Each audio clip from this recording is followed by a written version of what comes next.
Okay, today's daf is Masechta Baba Kamma daf Mem Vav 46, and we're beginning from daf Mem Hey Amud Beis. About let's talk about 1, 2, 3, 4, 5, 6 lines from the bottom. 6 lines from the bottom. Okay, hold on. Okay, so the Gemara says like this: Ama Rav, Ama Rav. Rav said, Muad lekeren yamin, eina muad lekeren samoil. Rav said that it's possible for an animal to have times with its right horn, and therefore, if it's damaged with the right horn, it'll pay 100% of the damages. But it's for the left one. In other words, it's possible for the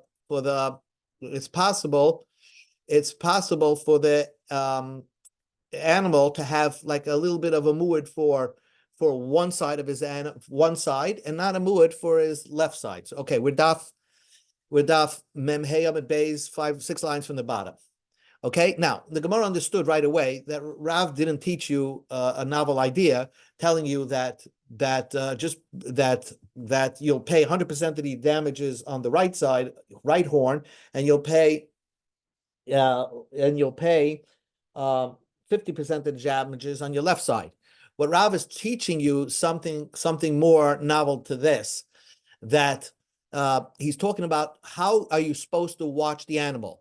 Now we learned that for a tam, everybody agrees you're supposed to give a shmira ma'ula, a superior watch. You're supposed to watch the animals very well. For a muad, according to Rabbi Yehuda, Rabbi Meir says you still have to watch an animal who's a muad, shmira ma'ula, but according to Rabbi Yehuda, the Torah lowered it a notch. For a muad, you would have to watch. You don't have to watch. Your responsibility to watch an animal is much less. Why? Because since everybody knows it's a muad animal, people are going to be careful to avoid that animal. So the Torah didn't put such a high responsibility for you. So again, a guy has an animal that's a muad for the keren yamin, and it's not going to be considered a muad for the left side. Amre. So the yeshiva boys wanted to understand what Rav meant to say. Aliba daman. What is Rav trying to tell you? Aliba de Rab Meir, if he's going according to Rab Meir, so then there's no difference how you're going to watch the right side of the animal via the left side of the animal.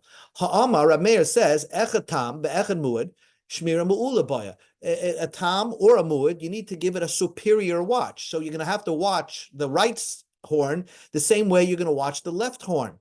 So certainly Rav is not telling you a chiddush according to Rab Meir. According to Rab Meir, they're both the same. And Rav is trying to tell you the right side is different than the left side. Now the Gemara says, Rabbi Yehuda, if you're going according to Rabbi Yehuda. And therefore, Rav is telling you that if you watched it as Shemira Pechusa, and then it went and damaged with the right side, that it's a muad, it will be potter. And if it damages from the left side because you did a Shemira Pechusa, it would be chayev. So the Gemara's question is, my Irian carrying Samoil. Who cares if it damaged on the left side? You're going to have to pay half a damage. Afil biyamin, even if it damaged on the right side. Nami isbe tzatamas v'isbe tzamuades. You're right on the right side. You can get away with a shmira pechusa, but even with a shmira pechusa, you're only not going to pay full damages. You're going to have to pay half damages on the right side because we just learned before that even though something is a muad, it's still considered a tam, plus you pay 100% of the damage. So the tzad tamas never disappears. So again, there's not going to be a difference whether it gored on the right side or the left side. Still, you're going to have to pay 50% of the damages. Answers the Gemara, Amre. So the Gemara says, Lo'ilam Rav holds like Rabbi Yehuda. Rav holds like Rabbi Yehuda. But like Svirele, the Rav Adabahaba. He doesn't hold like Rav Adabahaba, that once something is a muad, it's no more considered the halachas of a tam. And therefore, a shmira pechusa on the right side will actually say you're totally potter. On the left, if it gourds on the left horn, then shmira pechusa is not enough, and therefore you'll have to pay 100% of the damages. For Kamma, and this is what Rav meant to say. Kichai gavna, in such a scenario where an animal is a right and his right horn, it's a muad. On the left side, it's not a muad. Then mishkachas beitzat tamas umu edes. So you'll have one animal that half the animal is going to be a tam, which is the left side, and half the animal will be a muad. So you'll have different halachas on how to watch the animal based on the right side or the left side.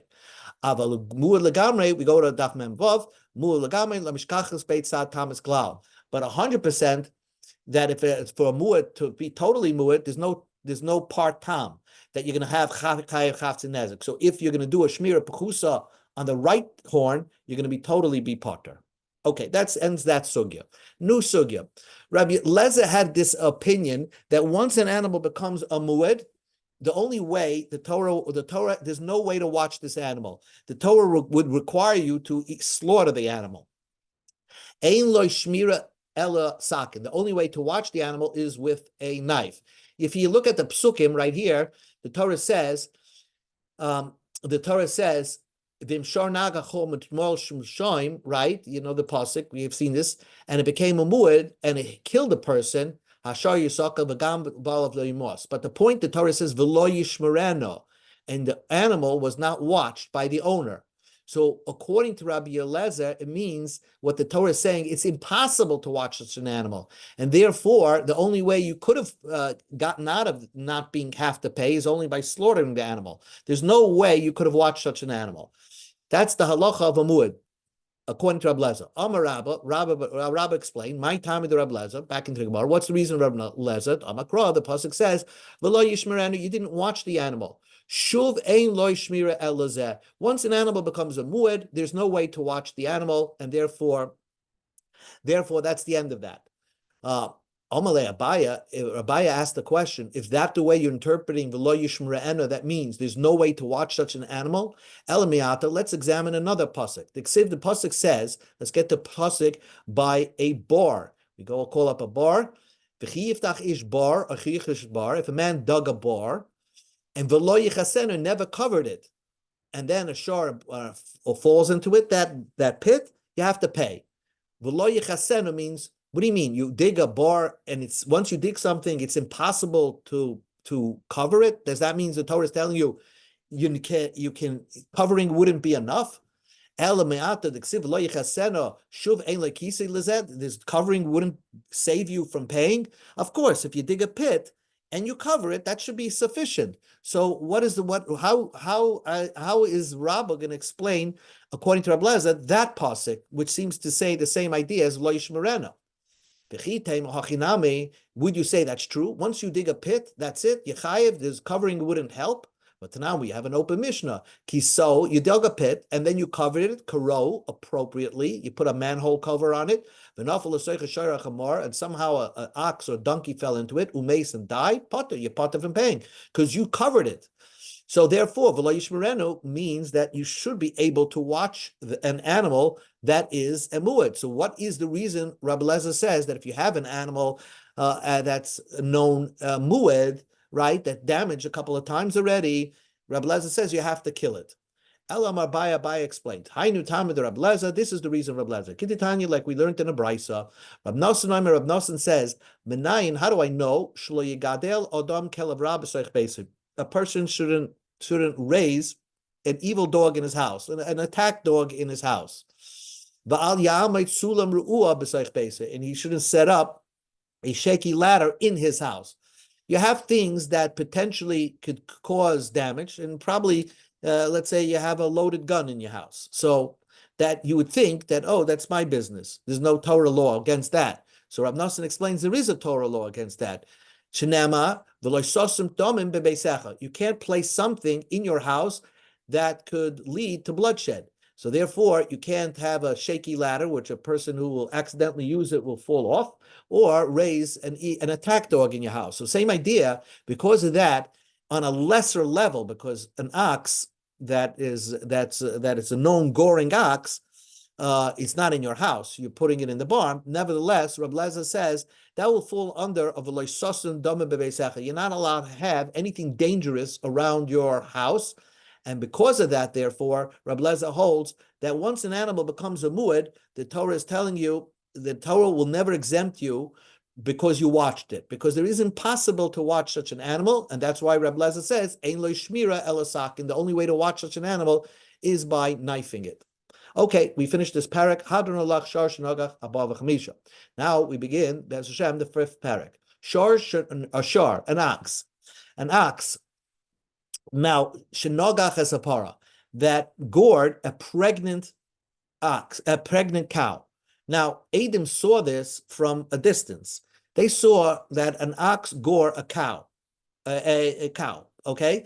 But they did not know what happened to the fetus. V'nimtza ubra besida, and then we find the fetus right at the side of the cow. So what's the question? Did the ox cause that the cow should miscarry? So basically the ox, which was a tam, damaged the cow and also damaged the fetus. So the question is, I do not know, that prior to the goring, the animal gave birth, and therefore, if before the goring, the animal gave birth, so the ox only gored the regular animal, the non-pregnant cow. Or after the ox gored the cow, Yolda, the cow gave birth, and it gave birth because of the trauma of being gored. It gave birth to a fetus that's a dead baby. So therefore, we don't know if it damaged the fetus. So the Mishnah says the owner of the ox, Mishalam Chatzi Nezek Lapara, pays half a nezek for the cow because it's a tam. It pays half a nezek, but because you don't know if it really actually damaged the ubar, the fetus inside, so instead of paying half the damages of the ubar, you pay a quarter of the damages of the ubar. Uruvia nezek lavlad. You pay a quarter of the damage for the fetus, and the reason is because we're going to learn in our Gemara that the opinion is that our Mishnah goes according to Sumchas, that if when in doubt, just split it. You compromise. And the way to compromise over here is say that the mazik is not going to pay chatzi nezek for the vlad. He's going to pay a quarter of the nezek for the vlad. And that's like sort of a compromise. Sumchas holds moment that's up in the air, and there's a circumstance why you have a doubt whether damage occurred or not. It's not just something we made up. It's an event that was witnessed by witnesses, but they're not clear of what actually happened. Then you split. But Chachamim are going to disagree, and we'll see more about that in the Gemara. Now a new case. V'chein para shenacha es hashar. You have a pregnant cow that damaged an ox. A pregnant cow that damages an ox. The nimtzas of lada betzida, and now you find that the cow gave birth to a regular baby, to a regular baby calf. Okay. Now the question is, the cow if it's a pregnant cow, then both the calf, the embryo inside the cow was responsible for the damages for the ox, or if it gave birth first and then damaged and then attacked the ox. So then only the cow is guilty and not the embryo. The ain you do, and I don't know, prior to goring this event of the cow goring the ox, the opposite case, Yolda gave birth, so the embryo the calf had nothing to do with the goring. Or in Mishnaka Yolda, or no, after it gored the ox, then it gave birth. So now part of the responsibility of the goring is on the calf, because it was in its mother's stomach when it happened. So the Mishnah says, Mishtalem chatzi nezek min apara. The cow could collect half the damages from the cow, or let's say the cow ran away. So now we can say that the embryo, the calf, was also somewhat responsible, but we're not sure if it was responsible.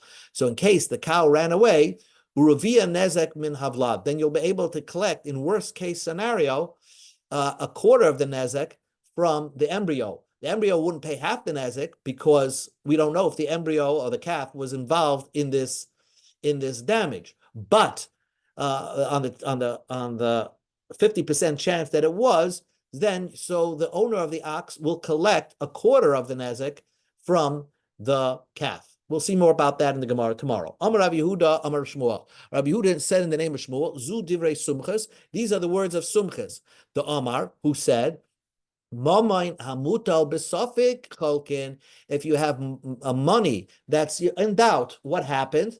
So you split it. You split it, and that's it. So we don't know if the ox, in the first case of the Mishnah, the ox gored and damaged the embryo that was born dead. So therefore, he'll pay a quarter of the nezik to the vlad.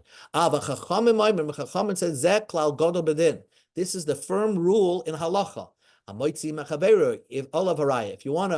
If you wanna draw money from your friend, you want to make your friend pay, you have to prove it. That is it. So according to beyond the shadow of a doubt. So therefore, according to Chachamim, you would have to pay nothing for the vlad. You would have to pay nothing for the dead embryo. So now the question is, why did the Chachamim have to say zeh klal godol bedin? That this is the firm rule in halacha. Just say hamoitzi mechaveira olav araya. Why did I have to make it like present it this way?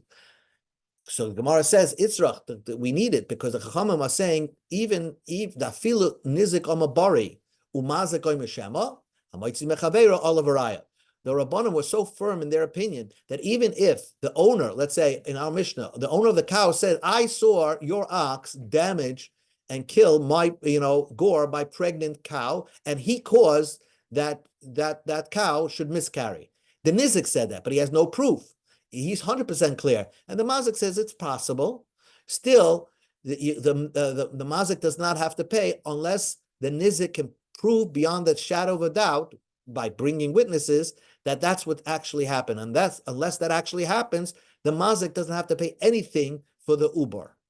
So inami, or is another reason why you can say zeh klal godol bedin, because it's teaching you something else. Hamoicha shar lechavera. This is another digression where the Gemara is telling you a story over here. Let's say a man sells an ox to his friend, and then the guy who purchased the ox finds out that this is a wild ox. It gores. So Rav says, the whole sale is a mistake, and it's invalid. And you have to return the money. The seller has to return the money to the buyer. Shmuel says, the Shmuel says, no, the sale is not invalid. The sale is good because he could say, I sold you to slaughter the animal, to eat the animal, not to hold on to the animal. Therefore, the sale is okay. So the Gemara says like this, Amai, why does Shmuel say that he could say, the seller could say, I thought you're buying it to slaughter. That's why I didn't tell you that the animal is a nakhan, is an animal that gores. It's a wild animal. The next thing, let us see. Let's observe, let's see, is this type of person a person who buys animals to plow with, or is he the type of person because he owns a butcher shop and that he's bought it l'shchita? What's the doubt over here? The Gemara says that the person has a few businesses. He's a person who plows with oxen or he shechts oxen. So therefore, we don't know why he purchased the ox. So the Gemara says, the next day, let us see how much he paid for it. If he paid the value of a plowed ox, right, which is presumably worth more, Liridia, then we know he purchased it.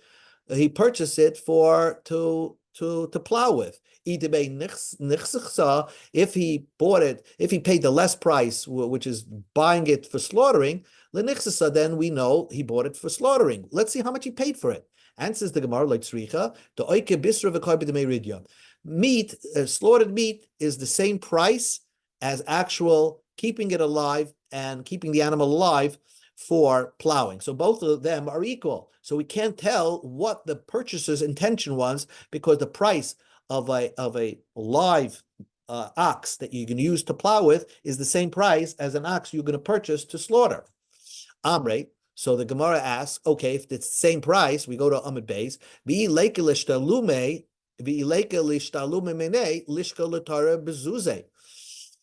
If, let's say, okay, you're going to say this, the sale is disqualified, but if the guy doesn't have money to pay, let's say the seller says, I don't have any money to pay, so then the purchaser is going to have to keep the ox anyway. The Amri Inchi, people say,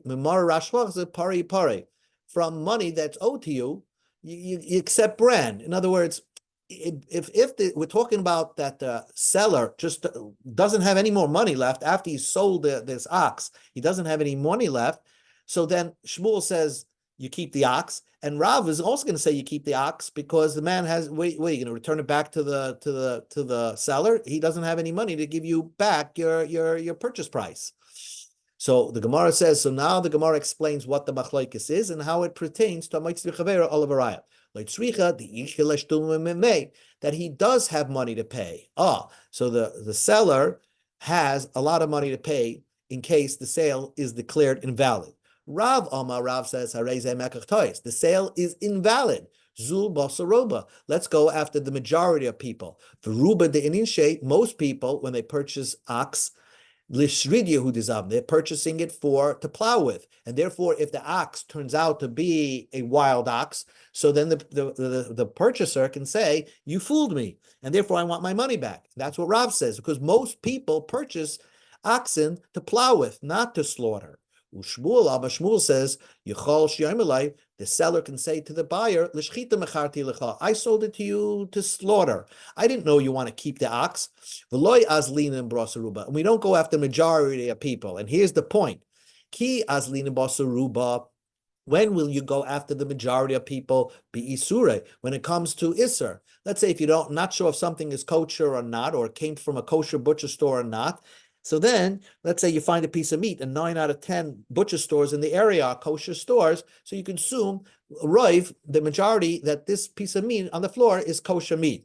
When it comes to drawing money out of a person, and you're trying to invalidate the sale and making the seller return the money, we don't go after Rav, the one that wants to pull money out of somebody else, he has to bring 100% proof. And therefore, since the seller can say to the buyer, that my intention was to sell it to you for slaughtering, I didn't know you wanted to buy it and hold on to the animal, the sale is valid. And that's why we say, Zeh klal gadol bedin, that normally we go after Rav, but when it comes to dinei mamanis, money issues, then we don't go after Rav, and we always say that the person who wants to bring money out of somebody, he has to bring 100% proof. Another 2 minutes, and then we'll stop when we get to the Chaim Para. Tanya Nami Hachik, learned in a Brisa. Shor shenogach hazapara v'nimtza uber besida. A shor that gored a cow, and we find the pregnant baby miscarried on the side. Ve'eni you do it, but I do not know. Imach loy nacha yolda. Prior to the goring, the animal gave birth, and therefore the ox did not cause the miscarriage, or in Mishanaka Yolda, or after the ox gored and the cow, it gave birth, and therefore the ox was the cause of the miscarriage. You pay half the nezek because it's a tam for the damage caused to the cow, or via nezek, you split the difference and you pay only a quarter of the damage done for the embryo. Divrei Rabbi Sumchas. The Chachamim say that no, you pay nothing for the vlad, for the embryo, because the one that wants to pull money out of somebody else, he has to bring 100% proof. Amar Rab Shmuel ben Namcheni. Rab Shmuel ben Namcheni just said, "Menayin, how would I know? Someone who wants to bring money out of somebody else. If you're trying to get somebody to pay you, you have to prove it 100%. How do I see that in the Torah? Shenama, there's a pasuk in the Torah that says like this: Moshe Rabbeinu went up and he's going to spend 40 days on the mountain, and he says to Aaron and Hur, Mi bal dvarim, if there's any court case, Yigash Eleim, they should come and bring it to you, bring it close to you. Parshas Vayigash. What does it mean? Yagish ra'aya aleim. When you bring close, because you want to speak to the judges, you're actually showing them 100% proof. So therefore, from the Torah, there's a clear indication that if you want to actually win the case of somebody paying you, you have to bring 100% proof. You can't just have circumstantial evidence that says, oh, this person owes me money. You have to prove it 100%. Maskif lo Rav Ashi, so Rav Ashi asked the question, Holamid likra, why would I need a pasuk for that? Svarahu, it's obvious. If you want somebody to pay you, the cave law, ke'eva azul asya. that whoever has a pain has to go to the doctor to get it resolved. In other words, you have something, an issue with somebody, it's obvious that you have to prove it, because otherwise the guy could defend himself and say, wait a second, how do I know? How do I know what you're saying is true? Prove it. So I wouldn't need a pasuk to tell me that if you want to pull money out of somebody, you have to prove it 100%. Ella, really, that's obvious. That's a logical thought. I don't need a pasuk to teach me. What is the pasuk teaching me? The pasuk's teaching you another idea. Bezdin, when they are examining a case, they only listen to the claimant first. You see, we're talking about a claimant. Let's say, we could see Rashi over here. Let's say Reuven is trying to claim money from Shimon. He lent him money and Shimon didn't pay him back. Shimon says, you owe me money.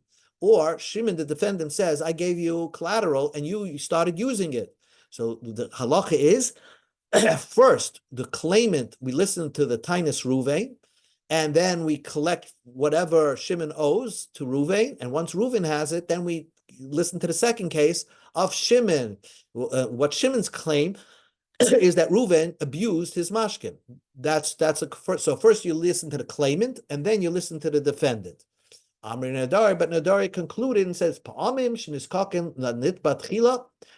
sometimes we'll listen to the defendant first. Let's say the defendant says, please listen to my case first, because I know Reuven is claiming that I owe him money, but I'm claiming that his mashkin that I have by him is being abused.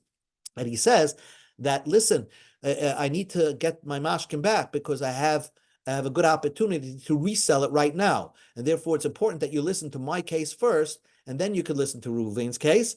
Or let's say his property is going down because people are seeing that there's a claim against Shimon.